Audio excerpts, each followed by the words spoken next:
एक गांव में एक जुलाहा और एक ब्राह्मण रहा करता था। दोनों में आपस में गहरी मित्रता थी। दोनों वैष्णव थे और आपसी बैठक में केवल हरि कथा और हरि गुणगान ही करते थे। हर रोज हरि का गुणगान करने से इनमें आपसी प्रीति और श्री हरि के प्रेम में वृद्धि बढ़ने लगी।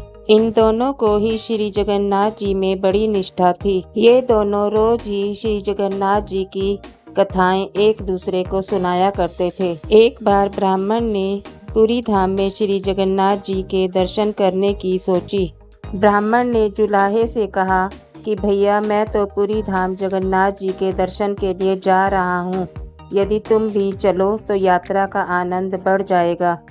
जुलाहे ने विचार किया कि मैं तो शूद्र हूँ, यदि भगवान के किसी सेवक से स्पर्श हो गया तो अपराध बन जाएगा।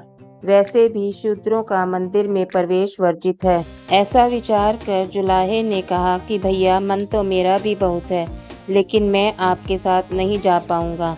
लेकिन जब भी आप जाओ तो मुझसे मिले बगैर मत जाना। ब्राह्मण ने कहा कि वह 7वें दिन जाएगा। 7वें दिन ब्राह्मण जुलाहे से मिलने आया तो जुलाहे ने एक टोकरी आम ब्राह्मण को दिए और कहा, भैया, मैं तो शूद्र हूँ, मेरा मंदिर में प्रवेश उचित नहीं है।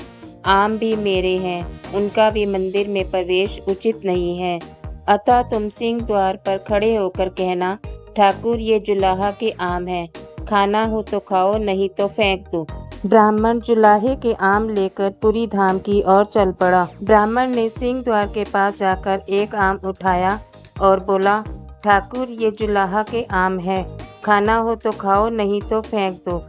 ऐसा कहते ही आम गायब हो गया। दूसरा आम हाथ में उठाकर उसने फिर यही कहा, वह आम भी गायब हो गया। यह क्रिया ब्राह्मण दोहराता गया और आम भी गायब होते गए। सैनिकों ने जब ब्राह्मण को ऐसा करते हुए देखा तो वह उसे बंदी बनाकर राजा के पास ले आए। राजा ने उसका अपराध पूछा। सैनिकों ने बताया कि यह जादू से आम गायब करके रास्ता जाम कर रहा था। राजा ने ब्राह्मण से सच्चाई पूछी तो ब्राह्मण ने मित्र जुलाहे की सारी बात बता दी। राजा ने आदेश दिया कि मुख्य पुजारी जी को सारी बात बताई जाए, तब फैसला होगा।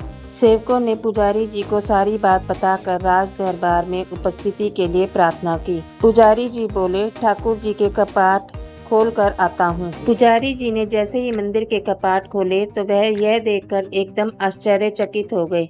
एक तरफ आम की गुठली और दूसरी तरफ आम के छिलके पड़े थे। जब सब ने यह नजारा देखा तो सब भाव विभोर हो गए। यह नजारा देखकर ब्राह्मण की आंखों से अश्रुधारा बह निकली, क्योंकि उसके मित्र जुलाहे के आम ठाकुर जी ने स्वीकार कर लिए थे।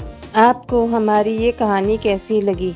यदि आपको हमारी ये कहानी अच्छी लगी हो तो लाइक का बटन प्रेस कर देना और ऐसी ही अच्छी कहानी सुनने के लिए हमारे चैनल को सब्सक्राइब कर देना।